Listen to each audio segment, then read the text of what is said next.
जय माता दी। आज नवरात्र का दूसरा दिन है और आज माँ ब्रह्मचारिणी की पूजा की जाती है। माँ ब्रह्मचारिणी के स्वरूप के बारे में आप सब सुनिए। दधानां कर पद्माभ्याम अक्षमाला कमंडलू देवी प्रसीदतु मयि ब्रह्मचारिण्यनुत्तमा। माँ दुर्गा की नव शक्तियों का दूसरा स्वरूप ब्रह्मचारिणी है। यहाँ ब्रह्म शब्द का अर्थ तपस्या है। ब्रह्मचारिणी अर्थात तप की चारिणी, तप का आचरण करने वाली कहा भी है। वेदस्तवम तपो ब्रह्म, वेद तत्व और तप ब्रह्म शब्द के अर्थ हैं।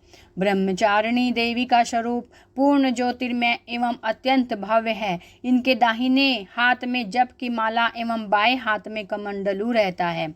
अपने पूर्व जन्म में जब ये हिमालय के घर पुत्री रूप में उत्पन्न हुई थी, तब नारद के उपदेश से इन्होंने भगवान शंकर जी को पति रूप में प्राप्त करने के लिए अत्यंत कठिन तपस्या की थी। इसी दुष्कर तपस्या के कारण इन्हें तपश्चारिणी अर्थात ब्रह्मचारिणी नाम से अभिहित किया गया। 1000 वर्ष इन्होंने केवल फल मूल खाकर व्यतीत किए थे। 100 वर्षों तक केवल शाक पर निर्वाह किया था। कुछ दिनों तक कठिन उपवास रखते हुए खुले आकाश के नीचे वर्षा और धूप के भयानक कष्ट सहे। इस कठिन तपस्या के पश्चात 3000 वर्षों तक केवल जमीन पर टूटकर गिरे हुए बेलपत्रों को खाकर यह अहर्निशम भगवान शंकर की आराधना करती रही। इसके बाद उन्होंने सूखे बेलपत्रों को भी खाना छोड़ दिया। कई हजार वर्षों तक यह केवल निर्जल और निराहार तपस्या करती रही। पत्तों को भी खाना छोड़ देने के कारण इनका एक नाम अपर्णा भी पड़ गया। कई हजार वर्षों की कठिन तपस्या के कारण ब्रह्मचारिणी देवी का वह पूर्व जन्म का शरीर एकदम क्षीण हो उठा। वह अत्यंत ही कृशकाय हो गई थी। उनकी यह दशा देखकर उनकी माता मैना अत्यंत दुखित हो उठी। उन्हें उस कठिन तपस्या से विरत रहने के लिए आवाज दी, उमा। अरे नहीं, ओ नहीं। तब से देवी ब्रह्मचारिणी का पूर्व जन्म का एक नाम उमा भी पड़ गया था। उनकी इस तपस्या से तीनों लोकों में हाहाकार मच गया।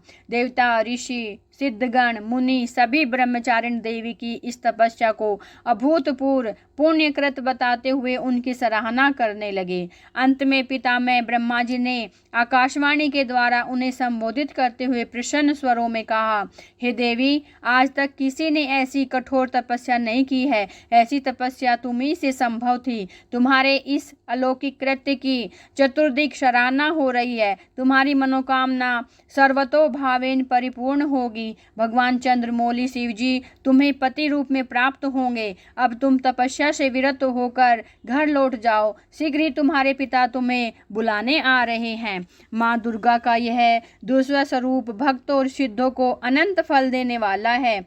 इनकी उपासना से मनुष्य में तप, त्याग, वैराग्य, सदाचार, संयम की वृद्धि होती है।